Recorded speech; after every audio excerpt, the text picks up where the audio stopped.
Hey, welcome to I Know Sports. Okay, show 3, season 1. All right. Hey, big day in sports today, baby. Big day in sports. Okay, this is a 2-part episode of my show. I want to get right into it. Y'all know exactly where I'm going and what I'm starting off with. My man, Greg Go Get 'em Williams, baby. That's right. Bounty Gate is on and it is popping. Okay, let's talk about it now. All right. Greg Williams, defensive coordinator now of the St. Louis Rams, now that's the former coordinator of the New Orleans Saints, is in big time trouble, folks. Big time. Okay. Basically, like I said, these are the type of topics I like to talk about. Let's get into it. All right. Greg Williams, apparently there's been an investigation. The league has been doing an investigation. 56,000 page report has been done on the fact that he has been instituting a program where bounties have been being placed on, offensive opposition or the offensive team as far as taking out quarterbacks, whoever, and, players such as, I give an example, Jonathan Vilma has been reported that he put up 10 G's, $10,000 in the NFC Championship game of 2009 for anybody that would lay out Brett Favre. Folks, this is ridiculous. This is ridiculous. The league needs to tread lightly with this subject, folks. I mean, really, because, come on. This has been going on for so long in pro football that it's not even funny. It's not funny. You had so many different eras with guys that the league celebrates were some of the dirtiest, raunchiest guys in the game as far as pro football. Okay? How do you know guys like Dick Butkus wasn't making, an extra $500-$600 in his time period for knocking guys out? One guy from that era that played with Butkus was Webster's father. Y'all remember the show Webster? The guy, Papadopoulos, his real name is Alex Karras. Okay, he played for the Detroit Lions back in the 50s. They called this dude the dirtiest guy in the game. Okay, why was he dirty? Was he making an extra $500-$600 for trying to, jump on and break Bart Starr's leg? Come on, jumping on Len Dawson and trying to snap his leg? If you're going to sit here and nitpick, you got to go back through certain periods of time and say, well, this wasn't emphasized then. You want to set a precedent now and try to defend and police this thing? Come on, this is crazy. Okay, because this is the one thing I want to say about this. The NFL is hypocritical. I love it. I love the NFL. Don't get me wrong. Die-hard Cowboy. I love a lot of things about it, but then there's certain things I don't. The league is very hypocritical, and I'm gonna give you an example. Because there's one part that they celebrate. There's one story or one time period in pro football that they even made a little semi-documentary about. Not a little story. Talking about the Eagles-Cowboys rivalry one year. And they were talking about the Bounty Bowl games. That was 2 games that season in '89. Okay, the boys played the Eagles Thanksgiving. The boys that week had picked up their kicker. I think his name was Alex Zendejas, who was a kicker. Apparently, Buddy Ryan, the coach, put up the bounty for whoever would take this guy out. Guess what? First kick of the game, first kickoff, the guy's knocked out. Bounty Bowl 2. There's a bounty out on Troy Aikman. I don't know how much it was, and I don't know who instituted it. I'm going to assume Buddy Ryan, because if you could take out a kicker, why the hell not take out? Who the hell is Troy Aikman? He's a quarterback, but you're taking out lonely kickers, okay? Took Troy out. So, and another thing that bothers me about it, and my man Darren Woodson was hitting on it today, is the fact that, it's like certain players are kind of trying to do a PR move for themselves so that Goodell doesn't call them up to New York like they did Greg Williams today and sit him down and ask him, did you do this? Or did you do that? Like they act like it's going to hurt them in the future You know, two guys that come to mind are Darren Sharper, who I think shouldn't have said jack, and Ryan Clark, who played under Williams when he was in Washington. Let me start with Darren Sharper. I don't feel Darren Sharper should have said anything due to the fact that there's plays that ESPN and NFL Network have been running where you see him lowering and hitting and smacking Brett in the mouth. You know, I mean, really smacking Brett Favre in his mouth. And the fact is, he's like, oh, well, we never did that. And, you know, the only thing we did was put money in the pot for saying, okay, who's going to get the first interception or who's going to... First of all, isn't that a form of what the league doesn't want as far as gambling? And you're sitting there being vocal about putting $200-300 in a pot for somebody getting an interception? That's the... Come on. And Ryan Clark, it's like he just came out of nowhere. I don't even think anybody remembers he played with the Skins. You know, he got 2 Super Bowl rings with the Steelers. And you're going to jump out there and be like, oh, when I was in Washington, shut up. Shut up. Okay? Greg's about to get the hammer laid down on him. Okay? Distance yourself, folks. I'm not answering any questions. If I play for Greg, I'm not answering any questions. Okay? Look, handle what you need to handle with him. Leave me alone.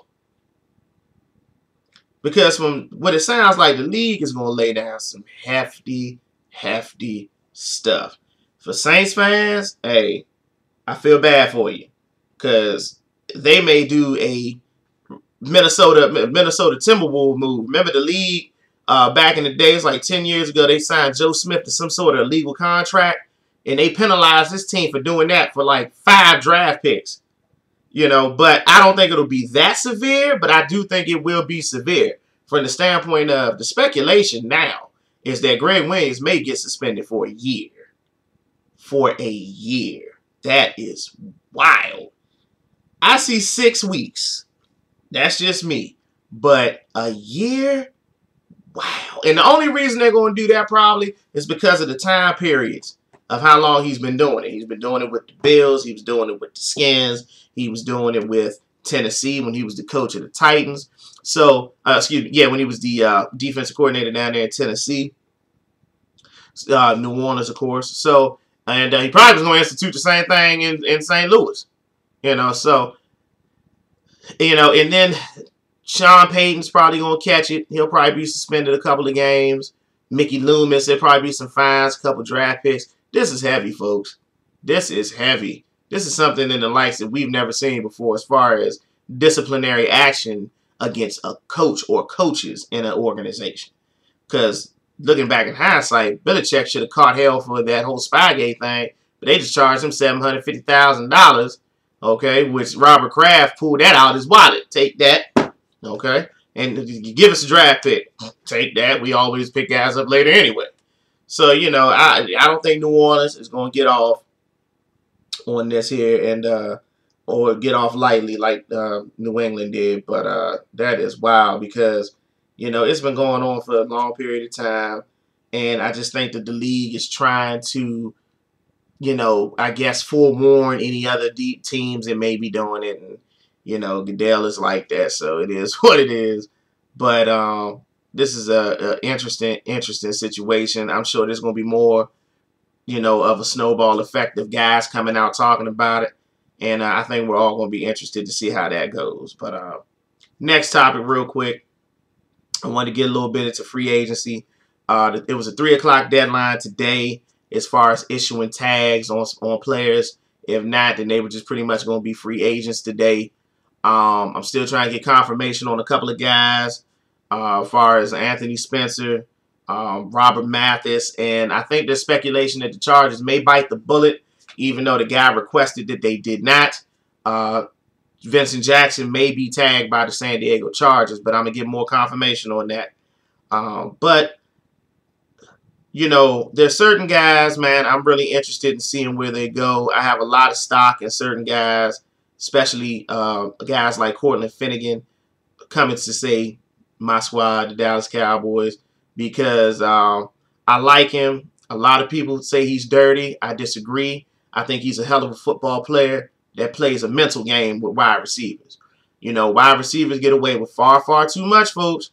Okay, you can't hit them anymore over the middle. They can push off. You can't touch them after 5. They get all the calls now. They can push you, push you down and everything. And there's no, last year was the least of the offensive pass interference calls I've ever seen in my life watching pro football, folks. And like I said, guys like Cortland Finnegan, I think, are a great asset to any football team because, one, he's going to smack you in the mouth. He is going to smack you in the mouth. Okay? And be prepared for it. Once again, ladies and gentlemen, Cortland Finnegan is going to smack you in the mouth. Okay? He's going to smack you in the mouth. He's going to create turnovers. He's going to frustrate wide receivers into making them do something stupid.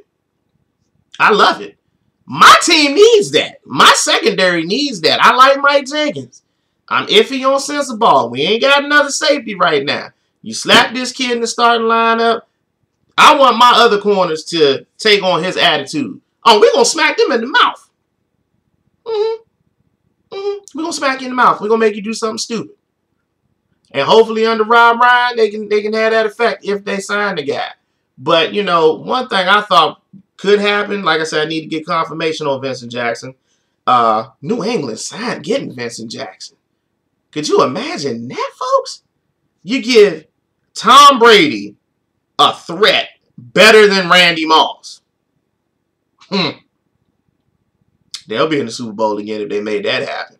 Another move that's intriguing to me, since the Patriots are kind of playing more of a 4-3-4 hybrid mix, a guy that I heard that they're interested in, and if Houston doesn't tag this guy, this is going to be the worst mistake since the Reggie White situation with him leaving Philly and going to Green Bay, is if Mario Williams slides up New England.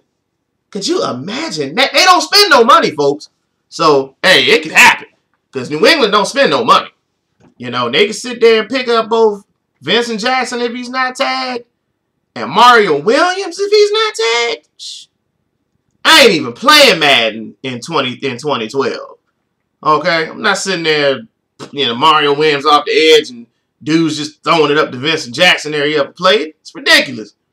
But hey, that would be killer. That would definitely be killer for the New England Patriots, because that's the speculation that they're interested highly in those two dudes if they become free agents. But there's some other guys that I'm going to try and get to later in the week. I'm going to do my first mock draft probably Wednesday. I'm going to have a mock draft ready, and I definitely want to hear from all of you to let me know what you think about that. And, give me some of your mock drafts out there. Give me some of your opinions, what you think is going to happen, if RG3 is going to be traded. Hey, those are some of the things that I really want to, start communicating with folks about so we can talk. Hey, I'm trying to get more interactive with the show. So, hey, we're going to have some fun talking about these topics. It looks like we're going to have a long summer to talk about some nice stuff here. Another thing I'm going to get to real quick. I was going to do a 2-part show, but it looks like I'll be able to get everything in that I wanted to talk about today.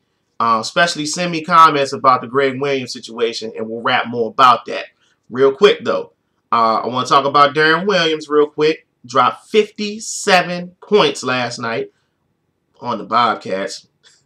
But 20 of 21 free throw attempts, 21 for 21. This kid's auditioning for his next team, folks.